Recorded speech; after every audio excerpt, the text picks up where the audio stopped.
Every single person is completely wrong about Bitcoin right now. I see on Twitter, people are scared of the bear market, and people also are putting hopium for bullish signs in the short term on why we're going to see the bounce. You also see a lot of gold in the timeline, and everybody's pointing out that whenever gold starts consolidating, the price of Bitcoin goes up, and then you see the M2 money supply. There's so many different signs for the short-term future of Bitcoin, and that is what we discuss on this channel, and we do make our trades in the short term based off of those signals. And that's amazing and all.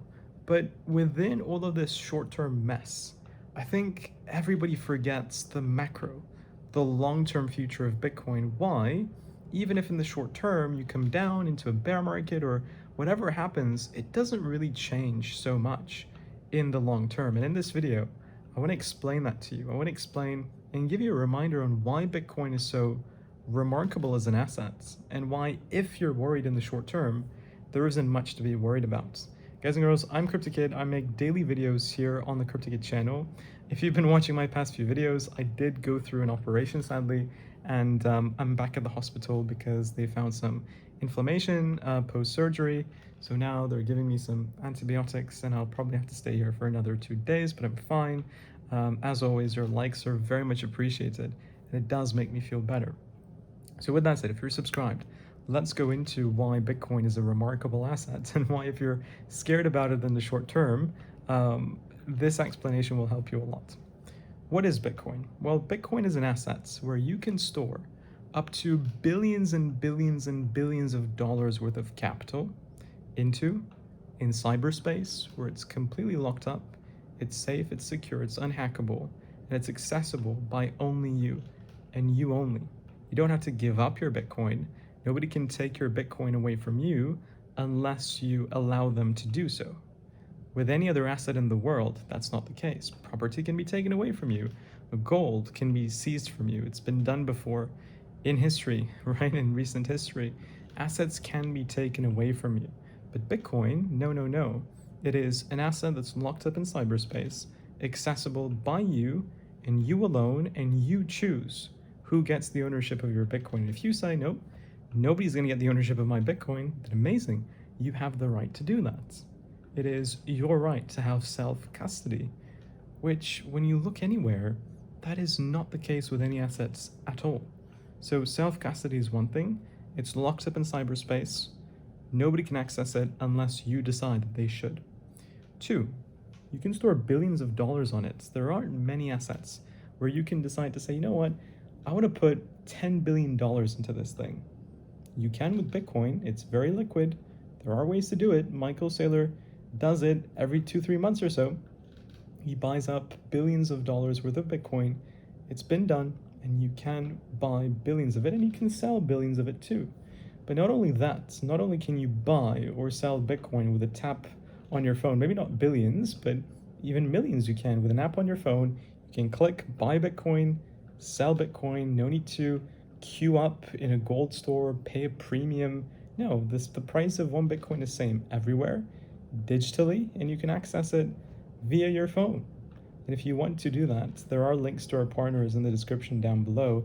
Weeks, in my opinion, is the best place for derivatives trading, and Pinex allows you to experiment with their pretty cool trading bots, and they have a fantastic bonus with the second link in the description down below.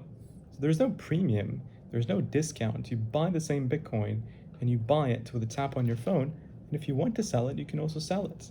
And you can transport whatever Bitcoin you decide to buy, regardless if it's $10,000, $100,000, $1 million, $10 million, $100 million.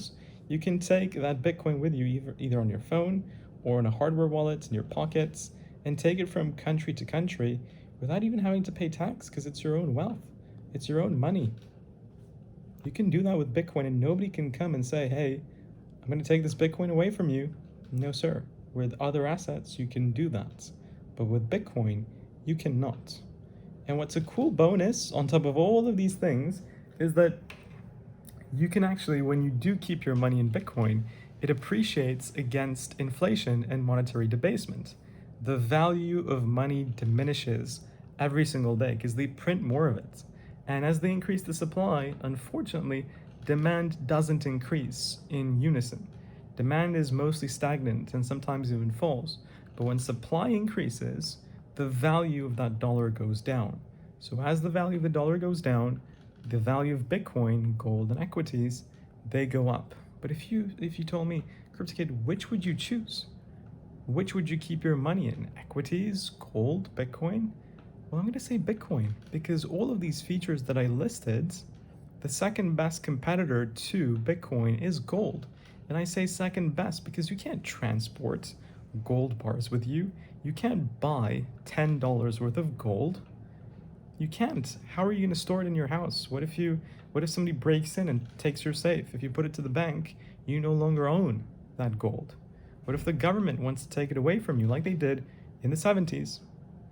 There's so many issues with gold, and there's inflation.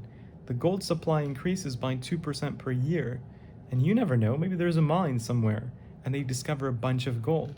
Then what happens? Supply increases, and if demand doesn't increase along with it, just like the dollar, it's going to lose its value. But Bitcoin is finite. Bitcoin is 21 million and 21 million only. Nothing can change that. When you buy a gold bar, how are you sure that it's 100% gold and it's not an alloy of some sort?